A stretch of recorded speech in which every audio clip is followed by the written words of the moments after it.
Você aí de casa sabe o que você precisa saber antes de comprar um imóvel? É isso que a gente traz aqui no Mora Sergipe, e por isso a gente convidou o Dr. Andres para poder te explicar, gente, e te informar como você deve proceder antes de efetuar, de fato, essa compra. Não é isso, doutor? Exatamente, Thalita. Seja muito bem-vindo, viu? Muito obrigado. Bom, então vamos explicar o que a gente precisa saber. Eu quero comprar um imóvel, quem está nos assistindo quer comprar, mas como é que a gente sabe se esse imóvel está legal, das documentações? Vamos lá. Para você analisar, primeiro, se uma compra é boa ou se uma compra é ruim, o mais importante é você ter a segurança que você vai estar pagando por algo que você vai levar, né? Então, antes de fazer uma compra de um imóvel, você tem que procurar fazer um due diligence, que a gente chama isso. O due diligence começou como inicialmente atividade empresarial, fazer uma due diligence para comprar uma empresa. Depois começou a bifurcação e hoje a gente tem a due diligence imobiliária, que pode ser feita por um profissional capacitado, um advogado, mas pode ser feito também por um corretor, pode ser feito por um usuário normal, um cidadão. Então aqui eu vou dar algumas dicas para que você não seja passado a perna, tá? Então vamos lá. Primeira coisa, analise se o imóvel tem matrícula, ou seja, se no cartório de registro de imóveis existe matrícula daquele imóvel. Esse é o primeiro passo, porque atualmente comprar um imóvel de posse é muito arriscado. A posse é um instituto que você tem muitas nuances jurídicas que você pode a qualquer momento perdê-la. Então comprar de posse não é uma coisa muito boa. Então analise se tem a matrícula de imóvel daquele imóvel, porque aí sim você já começa a ter uma segurança. É o primeiro passo. Tá? Isso no cartório, a pessoa vai lá no cartório e vê se tem a matrícula. Exatamente, é o primeiro passo, você pegar a matrícula no cartório de registro de imóveis daquele imóvel. Só que não basta você pegar o número da matrícula e saber se tem matrícula, você tem que pegar uma certidão de inteiro teor. E qual a certidão de inteiro teor que eu indico a vocês a pegar? É a certidão vintenária. O que quer dizer isso? Ele vai retroagir do dia de hoje até 20 anos atrás.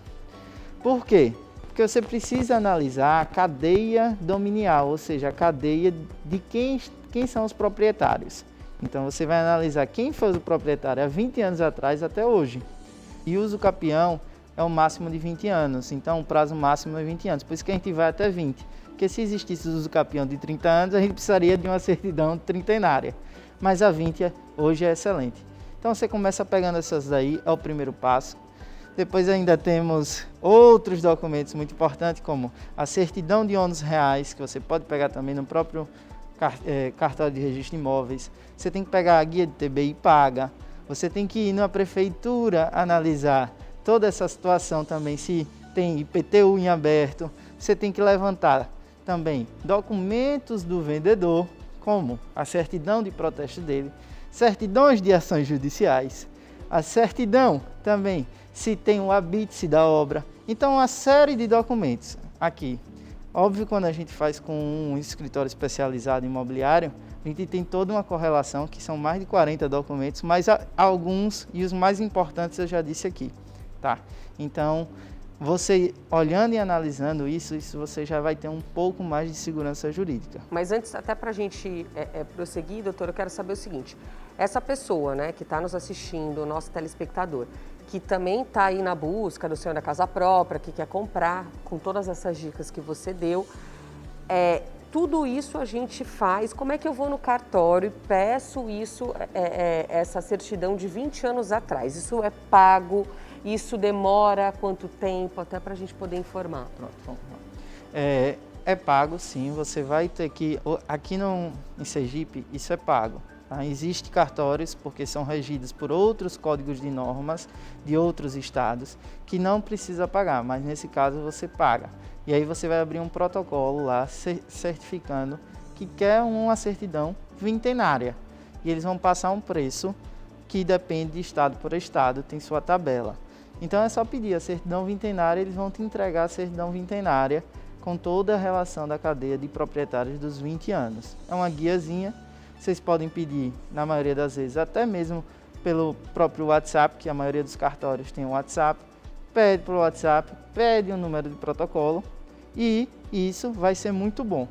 Por que eu digo que é bom pegar essa certidão viterinária? Porque jamais vão alegar fraude na aquisição desse imóvel ou uma fraude à execução fiscal. Você vai se guarnecer um dia se alguém disser bem assim, olha, você não olhou, você tinha a obrigação de ver se esse imóvel era regular, se esse imóvel era realmente dessa pessoa. Não, eu olhei aqui a certidão do cartório de registro de imóveis e eu vi que é dessa pessoa, eu paguei a ela, aqui o extrato.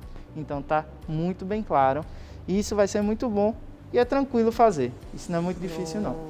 Então, gente, ó, para você que está buscando, né, o sonho da casa própria, é importante você, primeiro, né, você já gostou do imóvel, tá com o corretor de imóveis, troca essa ideia, né, se você também tem um advogado, é importante que tenha essa listinha, como o doutor colocou aqui no escritório, com certeza deve ter essa listinha, ele já entrega isso para o cliente para poder agilizar. Se você não tem, então, gente, busca, né, anota essas informações para você se certificar.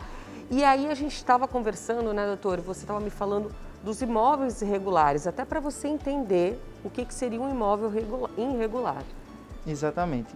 Existem mais de 60 milhões de imóveis irregulares no Brasil. O que é um imóvel irregular? É um imóvel que não está averbado sua construção, é um imóvel que não está na sua propriedade, ou seja, na matrícula não vai estar seu nome, vai estar o nome de um terceiro, ou até mesmo do seu avô, ou de sua mãe. Isso aí é um imóvel irregular, tá? E normalmente, quem está no mercado imobiliário sabe que um imóvel irregular vale de 30% a 40% menos do que o valor real. Então, quando você vai transacionar isso, você percebe esse impacto no bolso. Então, é muito importante você estar atento, porque você deixaria, né, você pagaria alguns tributos, obviamente, pagaria alguns emolumentos, ou seja, para o cartório de registro de imóveis, mas não perderia 30% a 40% do valor desse imóvel. Do valor. Eu vou falar um exemplo que eu conversando aqui, né, eu falo para você de casa que todos os dias eu aprendo, né, com os profissionais que a gente traz aqui para compartilhar também com você aí de casa conhecimento. Eu dei um exemplo para o doutor só para eu entender, né, eu gosto de desenhar, assim, né, de ilustrar. Eu falei para ele assim, doutor, se eu compro um terreno de 100 mil reais e depois eu gasto 500 mil com a minha construção e tudo mais. Só que eu só registrei o terreno, mas eu tenho uma casa construída, né, certo? E aí, na hora de vender, ele disse, Thalita, você não tem o registro da casa construída. Você só tem a dos 100 mil, não é isso, doutor? Exatamente. Você, nesse caso, quando você for vender e levar para o registro de imóveis, você não vai poder dizer que vendeu uma casa e um terreno. Você vai estar dizendo para o registro de imóveis que vendeu só o terreno.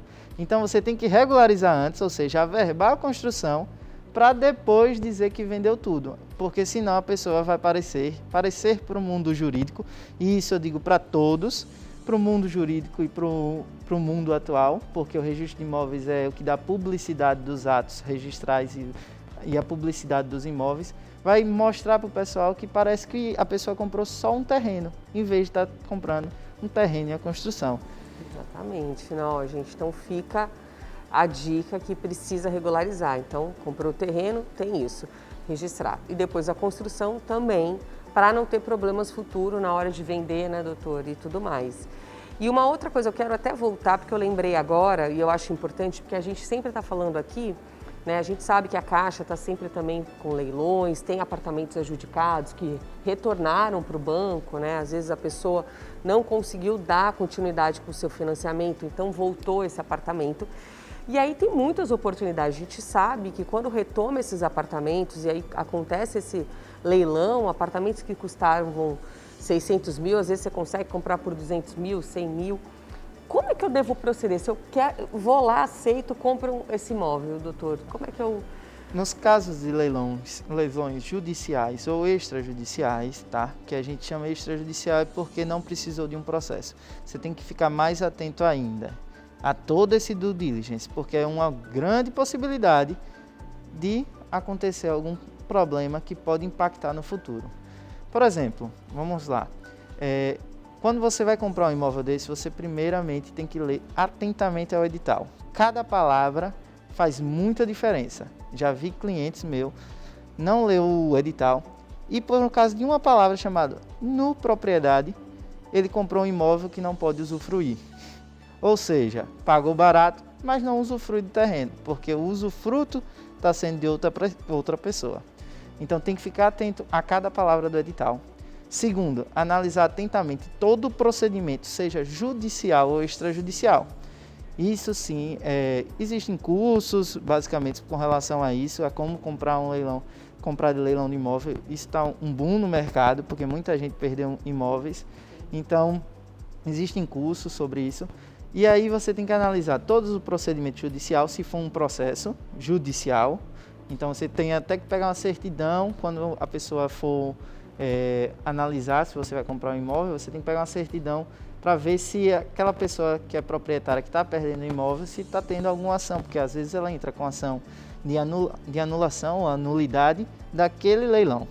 Então você tem que ficar atento. Gente, difícil, viu?